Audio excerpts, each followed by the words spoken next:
Let me show you some tips and tricks for the camera on POCO M8 Pro. So first of all, we're gonna switch to the video mode, and over here you can tap on this arrow at the top in order to open this section with additional tools, and one of these tools is the teleprompter, which is especially useful if you record some vlogs or just videos where you have some sort of script that you want to remember about. Over here we can actually edit this text if you want to. You can import your own text, and then you can use it while recording a video.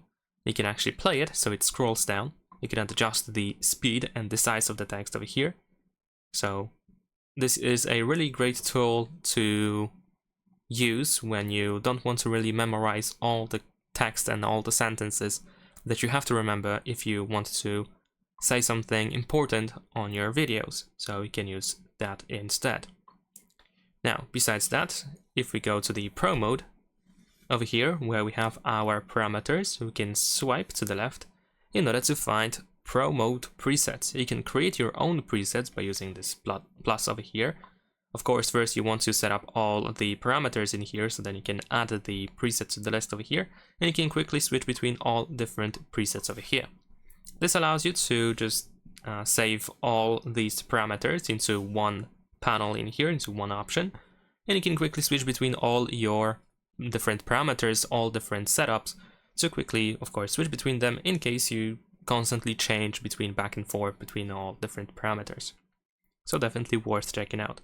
Besides that, you can actually share your presets. So if you tap on these three dots in the upper right corner and then use this rectangle with an arrow, then you can get the zip file and share it to someone. Then that other person can use this button here on the right side in order to import your preset. Now let's go to the camera settings. There we go. Once you open camera settings, you can, for example, go to the shutter type, and over here you can find a couple of different options that can be quite useful to use as well. For example, the palm shutter, which allows you to show the hand to the front camera, so you can start a timer. There is tap to take a photo, so you can tap anywhere on the camera preview, and it's gonna work like a shutter button, so you can just easily capture a photo like that. There's also the voice command, that is cheese. However, this option can be limited only to certain languages, so it might not be available for everyone. And you can just say cheese out loud in order to take a photo. And there's also the additional shutter button, which is also visible in here. So in this case, you can just drag the shutter button out of its standard position. You can place it anywhere and it's gonna work just normally. Besides that, in camera settings, we can also switch to general. And in here, we can find the shutter sound. We can tap on the switcher in order to, of course, enable or disable the shutter sound. But above, we also have shutter sound option. But in this case, you can actually choose the sound that will be played when you take a photo. So you can actually change the sound of the camera.